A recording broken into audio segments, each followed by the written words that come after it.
All right, I want to go through all the problems that we've been working on for the past couple of weeks, and this is one of the first assignments that we did related to friction and the coefficient of friction. So I'm just going to go ahead and start by solving this here, and this should be on a page. I'm organizing this so that I'll put all this on a page in PowerSchool, and you'll have access to it, and I'll send an email out to everybody when this is done. This is probably odd saying this because if you're looking at this video, you're probably on that page right now. So we're going to start by drawing a free body diagram of this block. We have the normal force acting up. We have the weight acting downwards. These will balance. We have an applied force, or a tension force pushing to the right. And we have some kind of a friction force going to the left.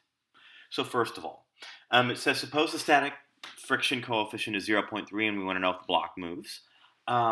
Let's actually figure that out. So first thing I want to do, whenever you start with problems like this, what I want to have you do is actually just go ahead right here and let's calculate the force of gravity. So that's 10 times 10. And I'm getting that formula from the fact that F of G is M times G. So in this case, that's 10 times 10, which is 100 newtons. And we're going to use that right here to balance forces vertically. Because the box neither jumps up into the air nor does it sink into the ground. With any acceleration, it just sits there on the surface vertically, even though it's moving horizontally. And so that gives us that the normal force is equal to the gravity force of the weight, which is 100 newtons. That information is true in number 1, but it's not useful for number 1. It's going to be useful when we take a look at problem number 2. So it says suppose the static coefficient of friction is 0.3, which I've labeled right here. And we want to know if the block moves. So let's be clear. We're going to calculate this static coefficient of friction right here. And this is going to be equal to mu coefficient of friction times the normal force.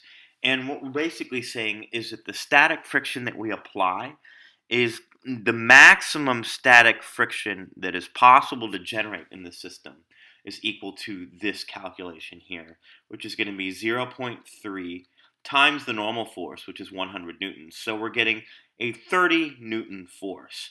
Now, I want to explain what this force is in real life.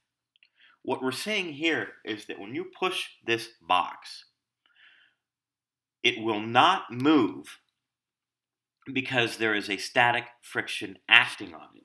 And the size of that static friction is exactly equal to the pushing force. But when your pushing force is bigger than 30 newtons, then the box is actually going to be able to move. So let's be clear. This is the maximum possible friction, but I'm only pushing with 15. So what that means is, so in this problem, the pushing force, Fa, minus the friction static balances, and we know this because the pushing force is less than the maximum possible friction. So this 15 Newton force is exactly balanced by the real static friction in this problem. So we're getting that the static friction force is equal to 15 newtons. So just to be absolutely clear, the force that is needed to pull the block so that it can move has to be greater than this 30 newtons here for number 3. And in number 2, what we're saying is because we only push with 15, the applied force in the friction balance, the 15 newtons that we push with is balanced by 15 newtons here. What this also means is that in number 4, since we're pushing with a force that's bigger than 60 newtons, that means the block actually does accelerate. So now we're going to have the applied force. We know that the block does move since the 60 Newton force can overcome the maximum possible static friction. So we're going to have kinetic friction here. And the effect on this block is that it's going to accelerate. So we're going to have 60 newtons minus. Now the formula for the kinetic friction is going to be equal to 0.2 times the normal force, which is 100. Again, let me just write it out with letters. That's mu k times Fn.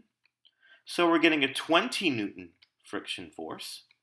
That's kinetic friction. So 60 minus 20 is going to equal our mass, which is 10 times A. So we're getting 40 equals 10 times A. So the actual acceleration of this system is going to be 4 meters per second squared. All right, so that is the first 4 problems, the first page of this initial friction problem set that we did. And I'll take a look at the next problem in the next video.